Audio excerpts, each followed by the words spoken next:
happening. This is not happening. This is not happening. We're screwed. Thank you so much for getting me involved in this doohickey. Frohickey, you hippie jerk. Doohickey. You know, with that long blonde hair, you'll be the first one in here that gets traded for cigarettes. I'm gonna be laughing my ass off. Oh, yeah? You want a cha-cha? Anytime, any place. Both of you relax. Shut up, you narc. It's your fault we're here. You in the suit. You first. Detective Munch, Baltimore Homicide. Did they find her? And a good evening to you. Sorry, no sign of your mystery lady. She is real. The FBI agent saw her. Yeah, well, Special Agent Mulder is currently being held in 5-point restraints and jabbering like a monkey. And the FBI is not talking either. So what I'm looking at here is a warehouse break-in with nothing stolen. A shootout but no guns. Lots of blood but no bodies. And an FBI agent likes to take off all his clothes and talk about space aliens. Fill me in. From the top. Start with your name and birth date. John Fitzgerald Byers, 11/22/63. Seriously. I was named after JFK. Before the assassination, my parents were going to call me Bertram. Lucky you. Today we are talking about Unusual Suspects, Season 5, Episode 3. Joined today by Mike, and this one was written by Vince Gilligan, directed by Kim Manners, and it first broadcast November 16th, 1997. So I'm really excited to talk about this one because I love The Lone Gunmen. Every time... Me too. Every time I saw the opening credits where their names were in it, I'd be like, oh, this is going to be a Lone Gunmen episode. Awesome. A little comic turn. It's going to be great. If anything, it's just that much more fun. Yeah. Like, even if they're only in it for a few seconds, it's like, yeah, this is going to be a good time. Yeah. I mean, the only time that didn't happen, of course, was, I mean, we just reviewed Redux and Redux 2, where they get the credits at the beginning, but then they're in it for like all of 10 seconds. Right. And it's like, what? Okay, I realized you had to credit them because they showed up, but come on, guys. You could have given them a few more lines. All right, so worth noting that this episode obviously is the origin story of the Lone Gunmen, but as it happened at the time, I guess they needed a filler episode because David Duchovny and Gillian Anderson were still needed for the filming of the first X-Files movie. She is completely absent from the episode, and Duchovny only appears in a few scenes.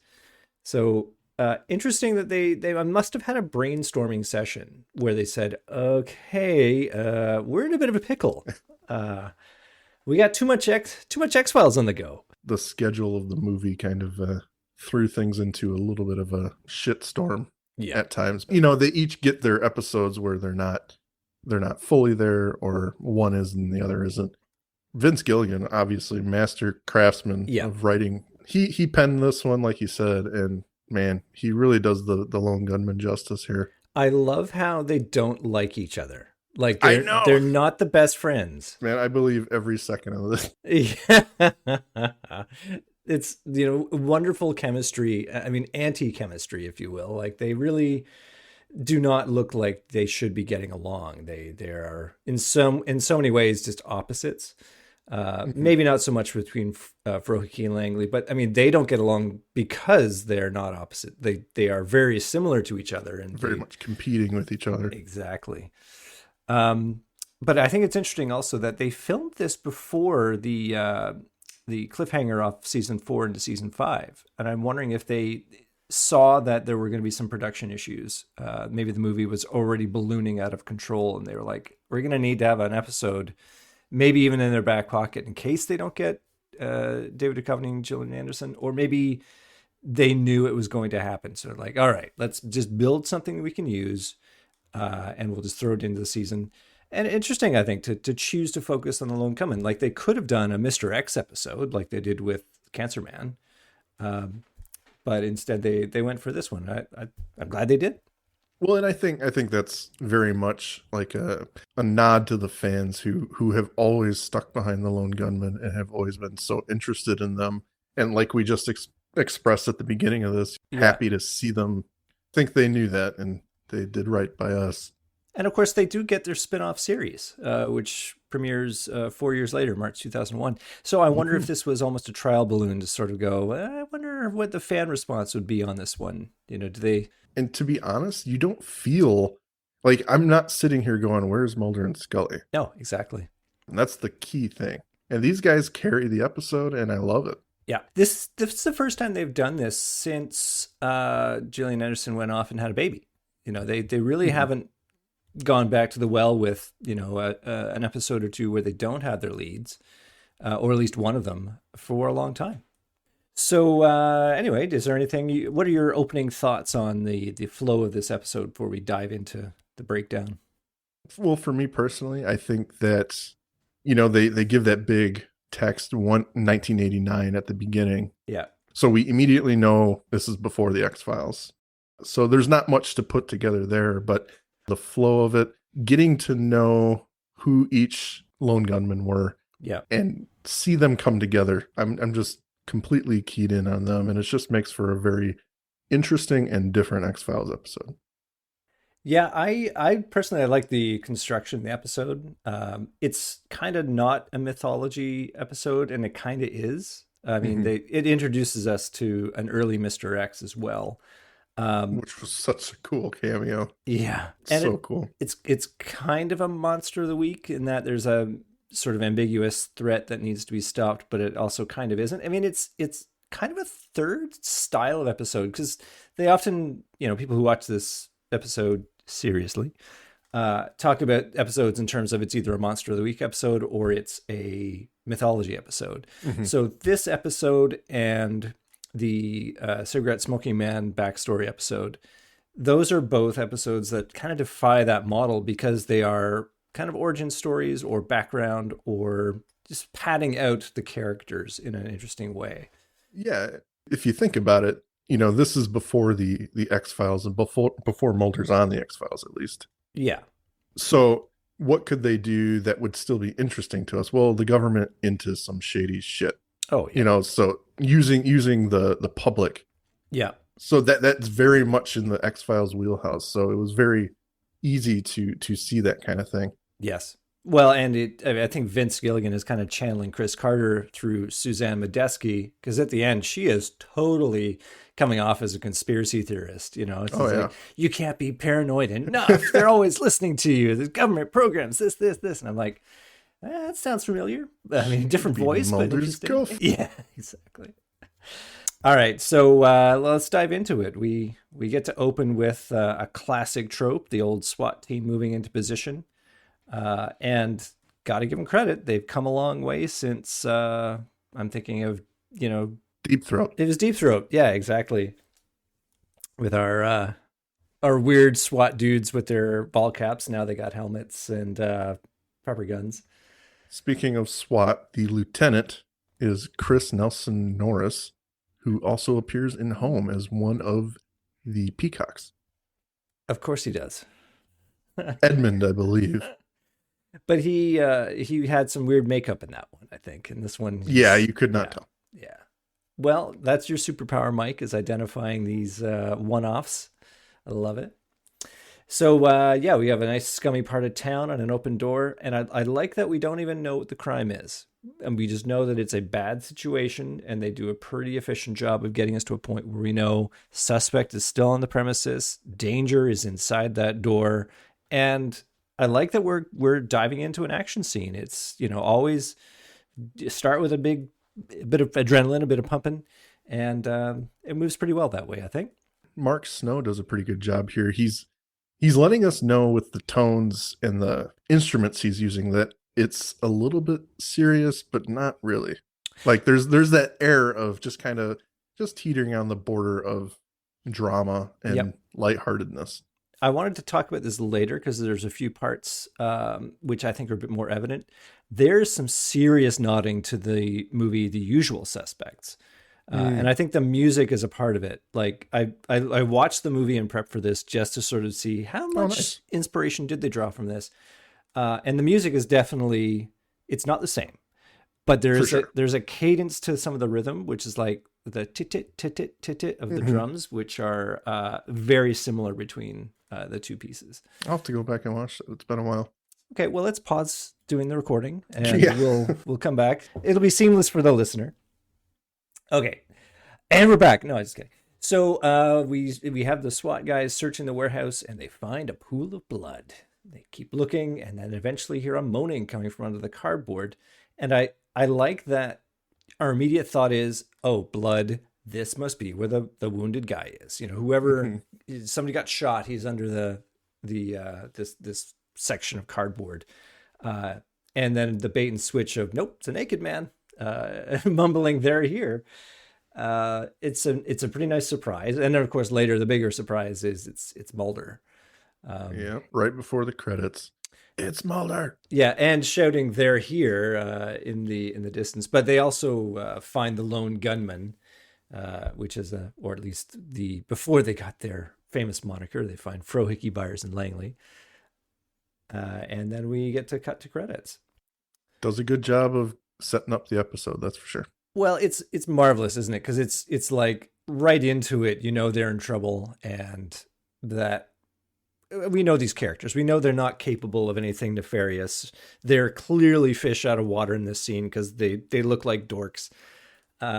First thing you hear them say is, "We didn't do it." Whatever. In over their heads. Yes. And then, so we cut into them in jail, and the lovely visual moment of Byers hanging on the bars and just the ink on his fingertips. Like, again, that wonderful ability to just tell us the story without having him go, and they took my fingerprints, man. You know, it's so obvious. But in this shot, the very first scene of, you know, pretty much all of them together outside of them claiming not to have done anything, they're at each other's throats. Yeah. So it's the Lone Gunmen as you've never seen before. Frohickey and Langley, they keep calling Byers narc. Awesome. Doohickey. Yeah. So something is wrong. Something is definitely wrong. And they're clearly they've all already been interrogated, or they've already at least given some kind of statement. But they set us up with the idea of Byers is telling us the story. He's going to tell them what happened. And I like that it's Richard Belzer who's our detective here. 100% nod to The Wire. This is the same character from The Wire, if I'm not mistaken. Well, isn't he Law and Order SVU? This is a 100% nod to The Wire. Okay. That's his character. Nice. He's such a good actor. Well, for even more cross television links, the actor who played Suzanne Medeski, whose name is Signe Coleman, was on an episode of Law and Order SVU in 2003. Nice. Full circle. I don't think I've seen her in anything. She was also in a music video, Huey Lewis in the News. Want a New Drug? She was the hot girl in that. So I like again, this is the other allusion to the Usual Suspects. Again, when I say that, of course, I'm referring to the movie with Kevin Spacey and Gabriel Byrne, et cetera, et cetera. The line that he gives where he's basically discussing Mulder and looking at a warehouse break-in with nothing stolen, a shootout, but no guns, lots of blood, no bodies. That's reminded me a lot of Agent Kujan talking about how we're looking at a dope deal with no dope, and if it was a hit, who called it in. So I'm pretty sure that when they were designing this, they had that in the back of their heads, at least for the tone of how there's a mystery to solve here. Oh, absolutely. They are going to interrogate this one guy who's going to parse out the details for him. The Usual Suspects is only a couple years old at this time. So yeah, I think this would have been a lot of eye candy for the viewer. For sure. So we start to get some background on the characters and on the story. We're going to go back to CES, is it Consumer Electronics Show, where Byers is representing the FCC. Is it literally the banner says your FCC? Yeah. That's so awesome. Your FCC. Handing out buttons. I mean, he's as vanilla as it comes, and I love it. But he has his Dreamweaver moment where he sees Suzanne Modeski walking in slow motion towards him. And we know already that he's done for. You know, he's going to do anything for this woman. And then we have Ken playing Dig Dong. Dig Dong? Dig Dug. Dig Dug. Ding Dong. On the Atari home system. Or no, I guess it's not an Atari because he surfs the web on it. So, but I love that he is so into Dig Dug. It's just amazing. And now Byers is going to stalk Susan around the show, which is a little creepy. I guess okay in 97. He catches a glimpse of Suzanne and decides to leave his post and just kind of follow her. She eyes him immediately. She just keeps playing it cool. Well, I have questions about that scene. Do we know that she has already picked him out as the mark? She's, based on by the end of the episode, I would say yes. Like she could just tell that he was smitten immediately, and she needed some skill. Yeah. And who better than, someone who looks like a computer nerd? I mean, I hate to, this is my flaw, is that I what if an episode sometimes too much. And of course, what if he's in no way interested in computers and he is a creep and he's going to call the cops on her? There's a lot of what ifing that would tear this down.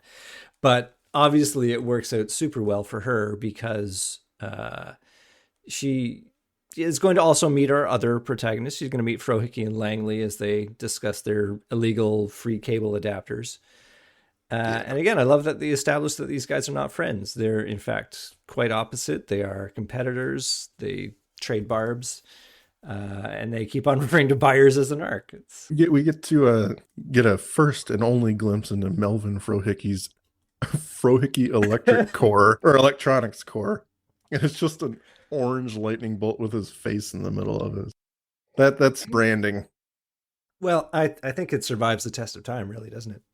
So, we have that klutzy moment where Byers literally bumps into Suzanne and she conveniently drops a pic of her lovely daughter. Mm-hmm. And this is going to be her way into conning Byers into helping her. And she drops her sob story that Suzanne's former psychotic boyfriend has kidnapped the little girl. And her calls to police and PIs have gotten her nowhere. And I love the bit of business. She says, the closer he gets, the more dangerous he becomes. Yeah, she really sells the psychotic boyfriend pretty well here. And of course, I think she kind of plays it to the innocence of Byers.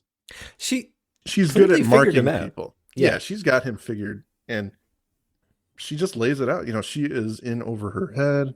She's in danger, and more importantly, her daughter's in danger. So she needs his help.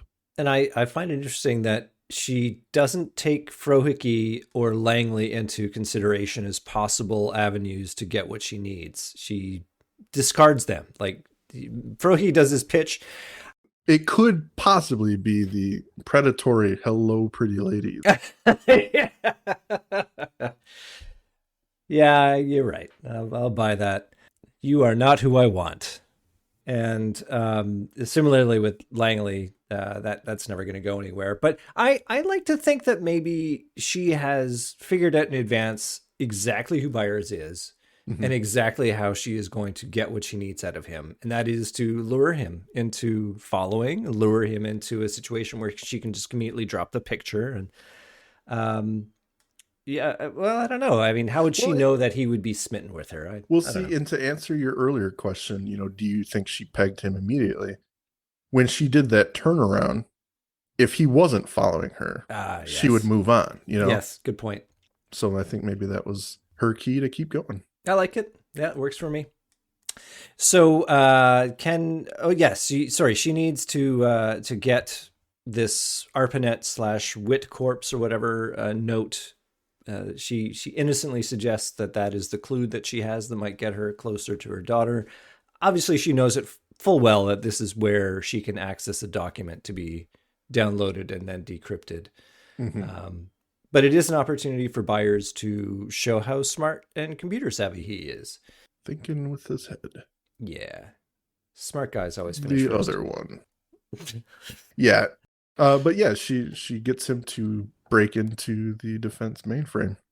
But now that we're talking about creepy, what does Byers expect out of this? Like, It'd be one thing if he saw her and flirted a bit and then said, you want to go out for a date sometime? But no, she drops this bomb that I'm in I'm in a serious bind here. My daughter's been kidnapped by my psycho ex-boyfriend.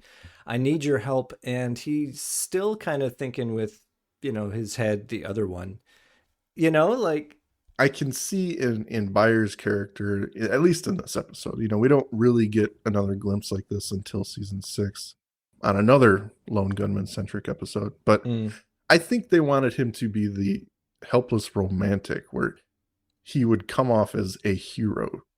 If literally he could a help white her. knight. Yeah, literally save her daughter. Yep. And maybe something could happen after that. Fair. All right. So we've all been there, Andrew. Oh, well, I know. It's just, what are we, Thursday? Yeah, I was there on Tuesday. How do you think I met my wife? Yeah. Mulder, the psychotic ex-boyfriend. Well, speaking of, we're going to run into him. So Ken is convinced into taking a short break from his game of Ding Dong. That's what I'm going to call it from now on.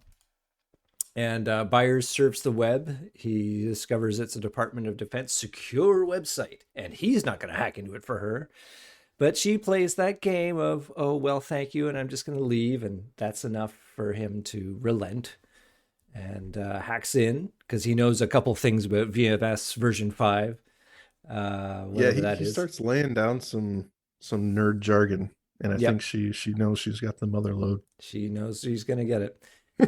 And he finds that there's an encrypted file and he prints it out. Why would her 3-year-old daughter, Suzanne Modesky, have an encrypted file?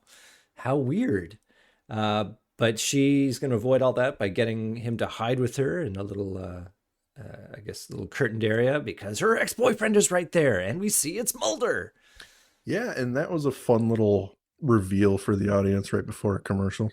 Yeah. And it's great because we're thinking, wait a second, we're going to prehistory now. Is this something we didn't know about Mulder? Is he in fact a psycho ex-boyfriend? Now, when you saw this episode originally, what were your takes on it? Would you have thought, oh my goodness, he's the psycho ex-boyfriend? I don't know that I would ever believe that just because of the way she's acting. And even though they haven't given us the answer yet, you can see in some of the ways she says things, and then that name of the sugar. Yeah, the sugar's a good giveaway that she's... Okay, she clearly made that up. So something's going on here. She's not being completely forthright with Byers. And she's walking around with those sunglasses, right? So, I mean, that automatically makes you a bad guy. It's just evil person stuff. So, I think we get to a commercial break at that point. But Mulder wanders by Frohicke's stall, and Byers and Suzanne enlist Frohicke to decrypt the file. Can we just comment on Mulder and Frohicke's quick exchange? It's just so good. Yeah. Their literal first interaction is Frohicke trying to sell him something.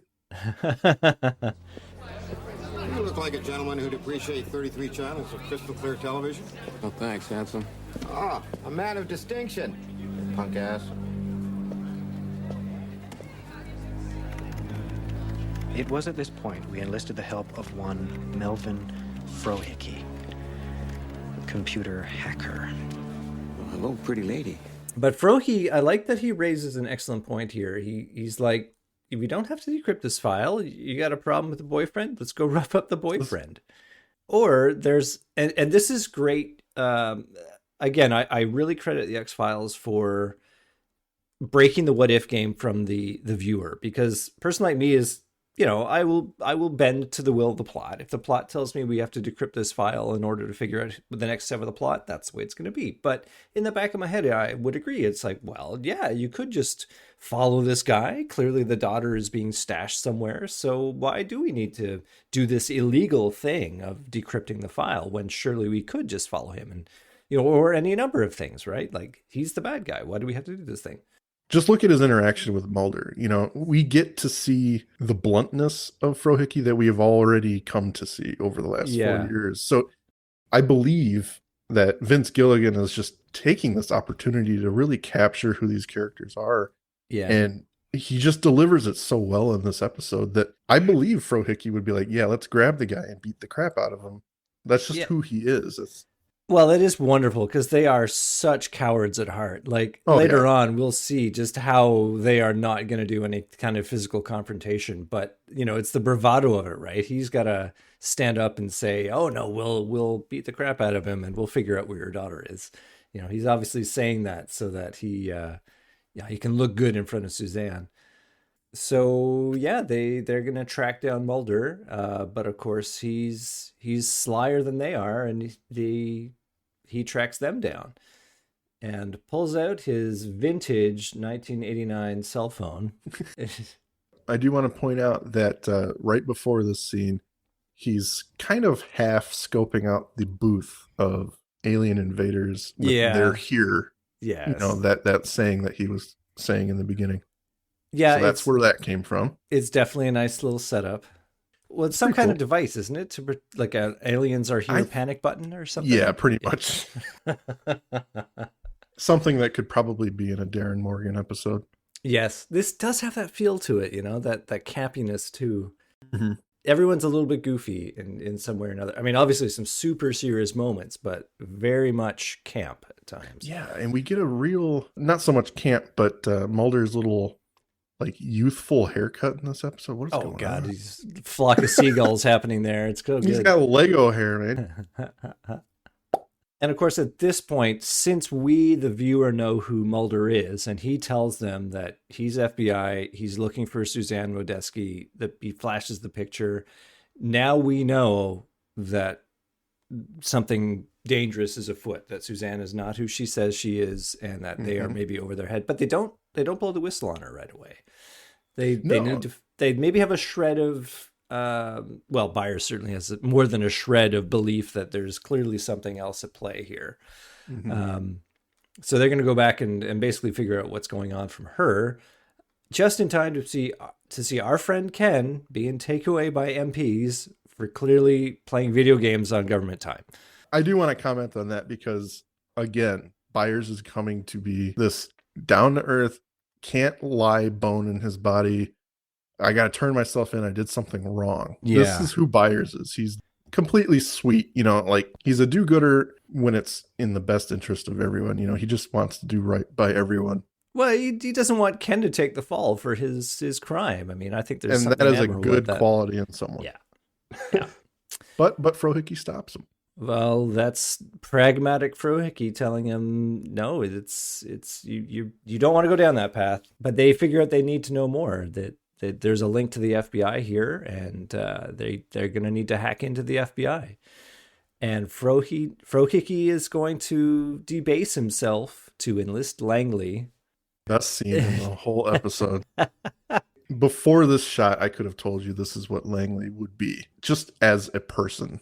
Yeah. I about pissed my pants when Langley's at the door talking to Frohickey and Byers, and the other player gets so frustrated he stands up. Lord Manhammer. Yes. Are you coming back? It's like, what an amazing name for a character. So I've played D&D, but I've never played it for money, and I was trying to figure out how that would work. Because I have no idea. It's almost like he's about to roll on some sort of treasure table, and if he rolls what he's asking for, the sword of wounding, then he's gonna take the pot or whatever. He's betting he's gonna. They're like gambling on what items. I have never actually sat through a D&D game. My friends do play it, so I have no idea how they could. I can tell you that it's certainly not in the official rules, the gambling aspect in D&D. And certainly if I ever tried to play for money, I would never win because I always roll the opposite of what I want when it's time. Yeah, you know what? I'm just going to call our resident D&D player and get an answer to this.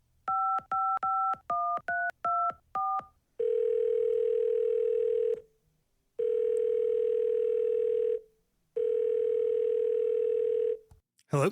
Hey, Josh, it's Mike. How you doing? Well, hello, Mike. Listen, brother, we're doing Unusual Suspects today, and we're coming across the scene where Langley is playing D&D, but he's not just playing it, he's making bets. As my resident D&D friend, I wanted to get your opinion on what he could be betting on. Ah, nice nerdy question to delve into my speciality. Well, I figured you'd be the person to ask, given your expertise. Betting at a D&D table is nothing I've ever heard of. in the context of the episode, I guess it could be a few things. I mean, looking at the guys, you'd probably think maybe betting on who's gone the longest of a dry spell, if you know what I mean. But probably whoever's oldest. It could be rolling on loot. But if I had to put my money on it, I think what these guys are doing, I think Langley is taking his, I'm sure, highly optimized min-max character.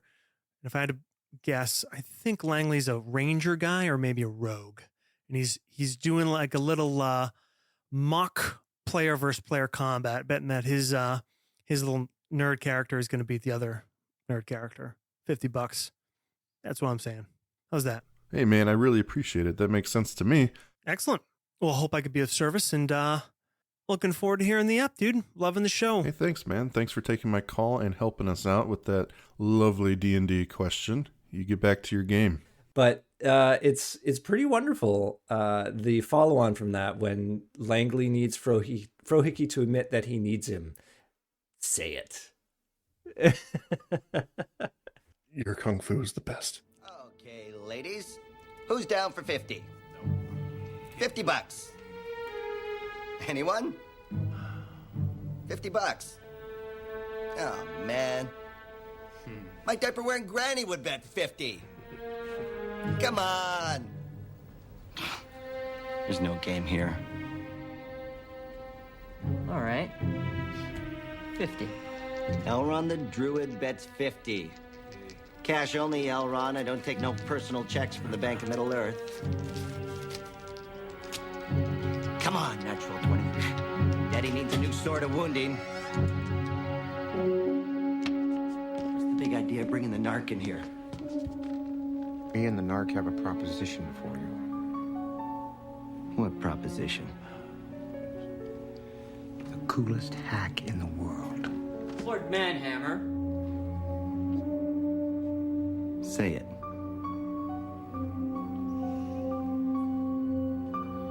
Say it.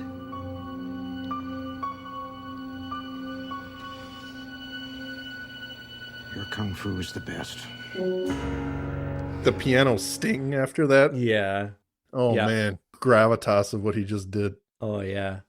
And there is a bit of a rabbit hole to go down there, because this refers to a bit of hacking in 1994 done by a fellow named Zeke Schiff, who would leave taunting voicemails to a computer security expert. He'd hack into this guy's system, and then he would leave him taunting voicemails at the same time, where he proclaimed his kung fu is the best. So clearly made it into the zeitgeist, and they wanted to give our hackers here some cred, and it's totally legit. We're going to cut to them hacking and lots of techno babble, which is quite nice. But then we've got Langley essentially saying that, you know, he can hack into anything. And I love this bit where he says he got into the Maryland DMV and he changed his endorsement so he can handicap park because he has tinnitus. We get a little glimpse into Langley being a terrible human. I would say, you know, like a lot of Americans, he's getting away with it because he can, you know. He's not doing anything hugely illegal, just you know, just marginally kind illegal. of frowned upon. I just like the tinnitus, that handicap parking. Ringing in your ears? Yeah. You need to... so they do break into the FBI. They learn about Suzanne Medeski.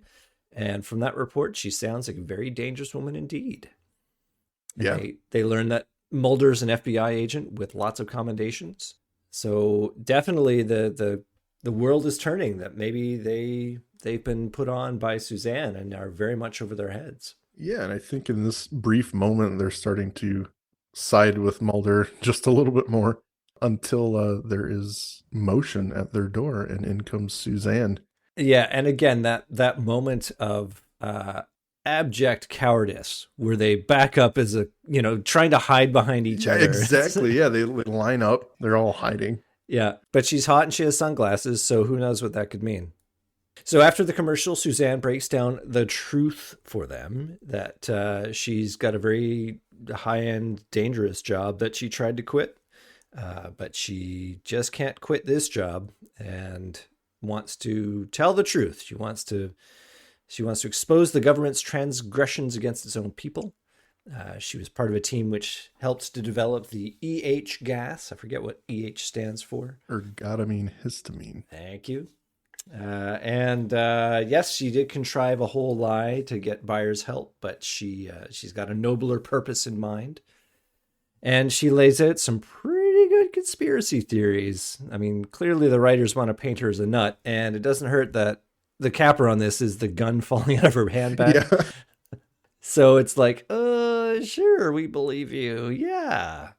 And the actress does do a pretty good job kind of working in some tears and explaining that, yeah, she worked for the government, but she didn't kill anyone. She didn't blow up a lab. She's just trying to get to that truth and save innocent people. So, yeah, I mean, I could believe how this might sway them a little bit, and then once you add the gun to that. Yes, I absolutely believe you. So yeah, they're going to go back to the CES floor, I think, to use a computer there. Probably it's a state-of-the-art 1989 computer with 8 megabytes of memory. And they use it to decrypt the document. And this is where our plot gets to move forward a bit, with detailing a plot to release the gas later this week. And it alludes that they have set up Medeski to cover her defection. And they can conveniently find the gas at this warehouse at the following address. So, so they also find out that Suzanne is under constant surveillance, that her dentist has installed a bug on her. And I personally love this scene because it is a very spooky lead up that she knows she's going to go off and do something about this, especially when we have that slow pickup of the pliers from the counter. She immediately recognizes the name, and she can't believe, internally that that's her dentist. That's his name. Yeah. And it's like, that's got to be a frightening moment. And I mean, what if this is like the dentist she's seen for 10 years, right? That he's like, oh, you want me to implant a bug? Yeah, sure. Would next Thursday do for that? But it happens off stage. I like that they're, very subtle about it, and they're going to go and check in on her, but they don't have it there where you see her like yanking with the pliers on her mouth or something. She gets a rock. Yeah, excuse me. I'll be right back. Cast away. Do you have a brick nearby? That would be great. Yeah, so she's there in the bathroom holding her mouth and the pliers with a tooth in it. I mean, it's just so offside, that moment. And it should be noted that, Frohickey, and I would say Frohickey more than anyone else, is giving her a little bit of pushback during this whole thing. Yeah. Kind of questioning her sanity. And the moment where she's holding it and then does the it's such a wonderful moment, right? Oh God. Oh my God. But it's enough to convince them. Oh, okay. First of all, that look, reverse shot through the magnifying glass. Love it. It's so good. And they've done that before, I'm pretty sure, in other episodes. But the fact that it pans between all three of them, it's a really nice shot. But it is enough to convince them to go to the warehouse, because it's clearly some kind of device, some kind of bug that's been put into her tooth. It looks pretty creepy too. I like it. Actually, they did a good job on the tooth. I think it's fairly disturbing enough. 2 antenna. So if we back up, like, she has herself a normal dentist appointment where he puts the bug in, but where that is right by the sort of roots of the tooth. Like, what was that dental appointment? I don't want to know. You never know when they're going to plant a bug on you. It's pretty awful. Yeah. And from here, we get that short cut back to the interrogation. Yeah. He's like, well, we flushed it because we didn't want to be tracked. Yeah. So I guess it's a tracking device. It's not a listening device. That would make sense. Yeah, I would say it's much more of a tracking device. Yeah, simpler, really, just to transmit a location rather than like wire up for sound and video. It is 1989 after all. But yeah, they decide we're gonna go back to the warehouse now. We get to fill in the front end of the plot because we started near the end of it, basically. And they get back to the warehouse and they find the A9000 shipment. And Modeski opens up a box filled with boxes of asthma inhalers. Yeah. We get to discover the mode of delivery. Yeah, and that's devious. Like Vince Yeah. Gilligan is pretty sick to imagine this detail. A bunch of people who need inhalers. Yeah. Well, it'd be very organized, wouldn't it? Because you'd need a prescription to get an inhaler, and it would probably be tracked when you purchased it. So you could very much, I mean, not that I'm planning my own clandestine operation like this, but, you know, as an inspiration, it's a pretty smart idea for how to track the effectiveness of your EH psycho drug. Right. Suzanne's point is that this drug is going to be used to help control the population. That maybe in a smaller dose, it doesn't make you tear off your clothes and scream they're here. Maybe it just makes you more compliant to things, suggestible or something. Very much so. It's very much chemical work. They are definitely painting the government as the bad guy here. That this organization that Suzanne worked for, which she doesn't really spell out, I guess something under DARPANet, because that's where the website is, but it's very shady who is actually in charge of this. She doesn't lay out the guilty parties. Maybe she never knew who the guilty parties were. Maybe she just got a really cool job one day in her field, and then 6 months later found out, wait, what are we building here? What is this for? And grew a conscience. You find out you're constructing a chemical to use on the American public, get them to participate in blind tests. Yeah. And you don't know what this drug does. It's got something to do with control and losing that control. So yeah, I would imagine it's similar to the CSM tier, you know. She's never going to know who she actually works for. Yeah. But at that point, if you find out that information, that really is a career-defining move. You know, if you're on board with this, you'll go far in the criminal organization or the shadow government. I got a good feeling about you, Johnson. Yeah, you're going to go far. So that is now, of course, our time for Mulder to enter to apprehend Suzanne. And my question, of course, because I got a What If the episode. That's my ability here. That's my job. How did Mulder get here? I think he's been tailing them since they were tailing him, because he knew they were following him. So when he confronts them in the stairwell, so I don't have to find Suzanne. All I have to do is find these three dorks, and they'll lead me to her. Yeah, because they were acting very suspiciously. She's obviously telling them that he's a bad guy. Yep. So I see it. Like, I understand what you're saying. Like, how did he get to the warehouse? But I think I buy that he was his Mulder sense was going off since the stairwell. No, this is Mulder's superpower. Is he is able to chart the plot. Well, that's true. He knew the end before this even happened. He knew what these inhalers were even. So he knew he needed to be in the warehouse at 7:05. He knew he had to have on his quick release shirt and pants for this particular encounter. Him trying to arrest them, he gets flanked with guns who start opening fire. They hit the ergotamine histamine gas, and it sprays him in the face. Yeah. And he immediately starts disrobing. This is some strong stuff, man. I feel like that's going to be a side effect that gets noted in the test results. Has a strong capacity to force people to disrobe. Unintended, but, could be useful on the battlefield. It definitely is fast acting. Immediately he starts babbling. Yeah, he's hallucinating. Theory about the dudes that came in and immediately started to go whole hog with their automatic weapons. And that is that because we have Mr. X coming in later to sanitize the warehouse, right? And I have a feeling that, how am I going to put this? There's not just one set of antagonists. I like to think that there are multiple sets of antagonists. And maybe if we look at the Syndicate as a model, maybe they all have their little agendas at play here, their own little teams. Mm-hmm. So Mr. X and his group are part of CSM's team. And maybe these two other dudes are part of, I don't know, Well-Manicured Man's team or whatever. But the fact that they are so callously disposed of later, the guy who's, I'm not dead, and he still gets put in the body bag. Yeah, that's a little creepy disturbing scene. too. It's like, there's no reason you can't bring in the paramedics. Like, it probably takes a lot to train up a good goon. But no, they're gonna deep six this guy. Yeah, I mean, I'm on board with that.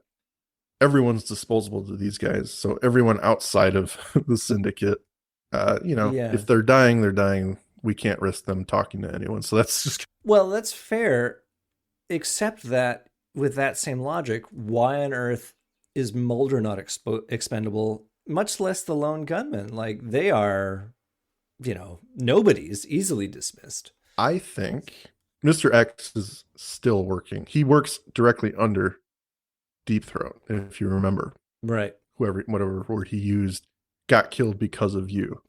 I'm not going to let that happen to me. He says that. So yeah, my whole explanation for this is that, that's his superior. Deep Throat is his superior. He is in line in terms of motive. So he knows Deep Throat harbors some sort of affinity for Mulder. So he's going to make sure he doesn't die. As for the Lone Gunmen, they're crazy and no one's going to believe them. Yeah. Okay, I will grudgingly accept your logic.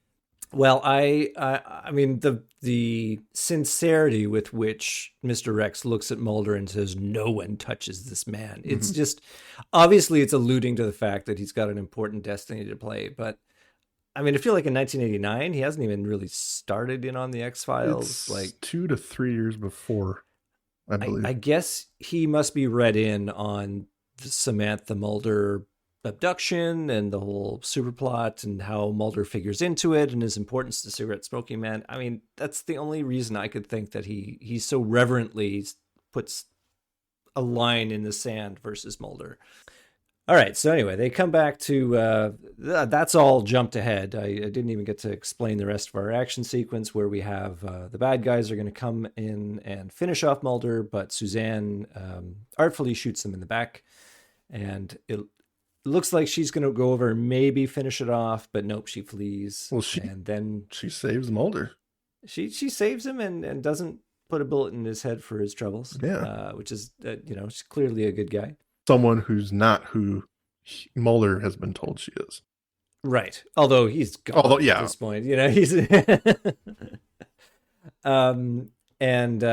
we have Mr. X and more bad guys, quote unquote. Other guys. Just a bunch of guys. Yeah, I always liked this scene because it's a fucking badass intro for Mr. X, because we were not expecting that. No, it's a lovely reveal. Awesome reveal. But then we finally get to see a cleanup, like an actual cleanup. Yeah. Like, it's always been kind of hinted at, how did the tanks get out of the warehouse in season 1? Yeah. To get to see it. And it goes on. Like, I thought when they first started going through, it'd be like, oh, okay, I get what they're doing here. They're showing us that they're active. But I swear it's for like 4 minutes that they show us one thing after another. Yeah. Bringing it the vacuum cleaners, forklifts, vacuums. It's amazing. And meanwhile, the Lone Gunmen are just sort of sitting there watching this, and it's probably creepier because they do this in clear view of these guys. Mm-hmm. If this was the Men in Black movies, you'd have Mr. X walk over with his little pen and go, hey, just look here for a second. Boom. Men in Black in terms of Jose Chung. If you remember, Mulder's explaining, they make it the story sounds so ridiculous that no one's ever going to believe it. Kind of the idea behind them letting the Lone Gunmen live. Well, no one is going to believe this. Yeah.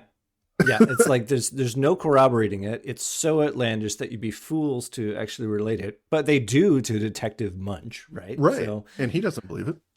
And neither does the Baltimore Guardian or whatever, the newspaper. Nobody's going to believe this crazy story. Now, if this happened today, there would be plenty of people on 4chan.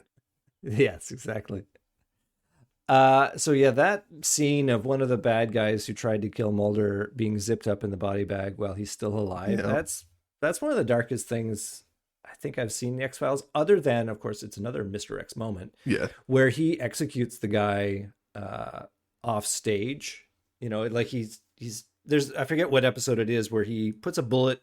Oh yeah. Yep. Yeah. I know what you're talking about. In the hospital. He's like, if are you sure you're ready for this game? And I'll tend to this misery. I mean, this is the guy you go to when you want dark. Yeah, it is dark. Zipping up a living, breathing, talking human into a body bag. Not dead yet. Not dead yet. Is there anything you can do about that? He just takes a club. Sure. Thump.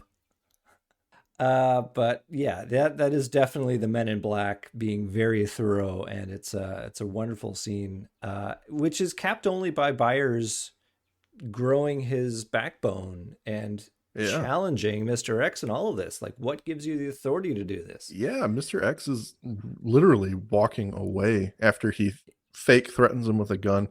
Yeah. And Byers is like, you know what? You're just trying to intimidate us. You're doing what they did in Dallas. You're trying to have all this control. Say what you want about Byers, but this is his moment where he's not just acting the part of the White Knight. He is going to become the White Knight. Yeah. And this is how they get their name. So good. So did they start with that and work backwards? Did Vince Gilligan imagine this scene and then work backwards to make it happen? We always knew that obviously the name came from the Kennedy assassination. So yeah, I think that is a starting point. Maybe not specifically the scene, but how do you get that name? Well, there's a lot of moving parts in this episode, right? Like, I like to think that they start by choosing scenes or cool moments and then weaving them together into a plot. And so somebody thought it would be a cool idea to have a writhing naked Mulder screaming, "They're here." That is the initial scene. How do we get here? And they clearly wanted to show a cleanup of some ops gone wrong. So, those moments, I think, give us this scene. And then ending it with the almost innocent call out of, "I heard it was a lone gunman," and that's, going to define them now, or they're going to wear it as a badge of honor. Really nice moment. I think it's really the highlight of the whole episode. And it's also, if you think about it, an homage to Suzanne. That was her explanation for who the government is and what they do. Yeah. Kind of adopted it as maybe like a tribute to her. Yeah, nicely put. So we end up back in the cell. Munch didn't buy his story at all. Aluminum foil makes a lovely hat. Yeah. Keeps the alien signals from hitting your brain. But I like that Byers saying his eyes have been opened. And Mulder has verified their story, at least what he can remember of it. So they're released. But they get their moment where they overhear that Suzanne's stolen Mulder's car and she's left it at the train station. But they figure out that she's headed to the Baltimore Guardian, which is a couple of blocks away from the station, and they're going to track her down, and they do. Yeah, they deduce correctly. She wanted to go public, and that's the closest thing. But they didn't believe her. But she's going to keep trying. She's going to find people who will listen. And her exit is also very disturbing on the street, It's creepy, but I think the phone ringing is even creepier to me. I have a feeling that's Mr. X calling to say, "We're going to give you a chance to come in peacefully." Mm-hmm. And she knows what it is. And yeah, she's ultimately captured by men in vintage black caddies. I do love her final lines in the episode, because it does sort of capture the Chris Carter mentality of, the anti-government hysteria. Where she's saying, no matter how paranoid you are, you're not paranoid enough. Tell the truth, reach as many people as you can with it. That's your weapon. I mean, that's really just stay the course. The beginning of their definition. That's gonna forge their lives now. All been through this traumatic and very heavy situation together. So whatever misgivings they had about one another kind of is off to the wayside now. Yeah. Which is a really cool way to think of how they became friends. Yeah. Yeah. Bound in blood. Yeah. So we have our epilogue now with Mulder connecting back with the lone gunman at the end. Confused that Suzanne Modeski is no longer wanted by the FBI. And he wants the truth. Yeah. He's got a bunch of weird thoughts he can't seem to shake. He wants to know what happened in the warehouse. There's no evidence of anything anymore. Yeah. She's off the list, but she's still missing. So he knows the only people he can talk to at the moment are the three weirdos that he was. Which ultimately, again, it's going to set up their future together. It's really well done. I guess we're moving into conclusions now, or our final thoughts. And Mike, why don't you start us off with your final thoughts on this one? It's really pretty simple. This is just another home run for Vince Gilligan. He took 3 tertiary characters because they're not in a lot of the X-Files until later seasons, and he made them their own episode and did it in a way that made us not really give a shit whether or not the 2 main characters of the show were actually in the episode. Yeah. It's a blast. It's just funny enough, and it's without being over the top drama and suspense and mystery that makes you believe this belongs in the X-Files canon. And it's just so well done. Mark Snow knocks it out of the park. And again, that cameo by Mr. X is just fantastic. Yeah, it's killer. Not much to say. I do like that there's no reliance on the main characters here. Like, you obviously have Mulder there as a touchstone so that you know, anybody tuning in to the X-Files the first time isn't going to go, wait a second, I thought David Duchovny was in this. Right. So I agree. Like, the fact they're not in there, that doesn't really matter. I think the fact that we're 5 seasons in, though, gives them a little bit of latitude to be able to do this. You know, they've clearly laid the groundwork where they can have that kind of freedom. By and large, I really loved it. Like, they give themselves room to have great performances. Each of these characters has a moment where they get to really shine. Mm-hmm. The only thing I maybe have an issue with is the callous disregard for life that the Men in Black have. But yet they leave the Lone Gunmen and Mulder alive. Like, I almost wonder if we have an element of unreliable narrator here. Like, did they embellish the story to Munch to make it sound a bit more dramatic? Like, I gotcha. But, you know, that aside, I can take your explanation that, yes, the Men in Black will do these things in plain view to make the story seem that much more unbelievable. And it fits quite well with that. So I'm fine with that.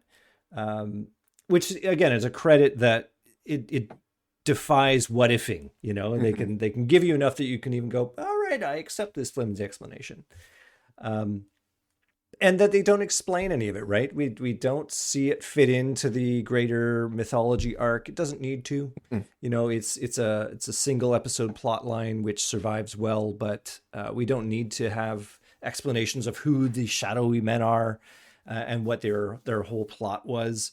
It just makes it look even more big in scope. You know, that they haven't even pulled back the first onion layer of this giant truth, but that's now going to be their mission. So, as a setup for who they are and their role in the series, just excellent. You know, think, as you said, he's...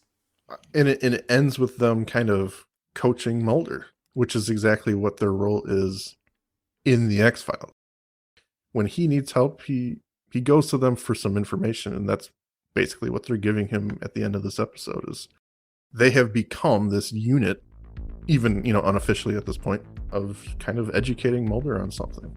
And I think that's just like a weird, nice little nod, even if that's not what they were going for. I think there's a connection there. Well, on that note, let's wrap it up. Thanks for listening to us natter on about the X-Files, Season 5, Episode 3, Unusual Suspects. And we'll look forward to the next episode. See you later, guys. Thank you for listening to today's episode. If you liked what you heard, please rate and review on your podcast app of choice. Andrew and I would be eternally grateful to you fine people for helping us expand and get the word out. Also, we've got a killer group on Facebook. Feel free to join in on the discussion at facebook.com/groups/thisisnothappeningpod and become an official member of the syndicate. We do polls and we have questions for every episode to give you guys the opportunity to chime in and possibly let your voice be heard on our recordings. And please join us on our new Twitter at TINHXFilesPod, no dash, to stay up to date on everything, moment to moment. Thank you, and remember, don't stop swimming. It's that time, everyone, the Magus Media Production sales pitch. Please check out our homepage at magusmediaproductions.net so you can stay up to date on all of our shows. Check out our Facebook group, facebook.com/groups/Magus Media Productions, both of which have our Discord link on it, where you can join us for live shows as we record them for future release. At Magus Media Prods on X, our Patreon, patreon.com/Magus Media, where a $5 donation will help us keep the lights on and bringing you new content, and you get some stickers. Thank you for your consideration and support.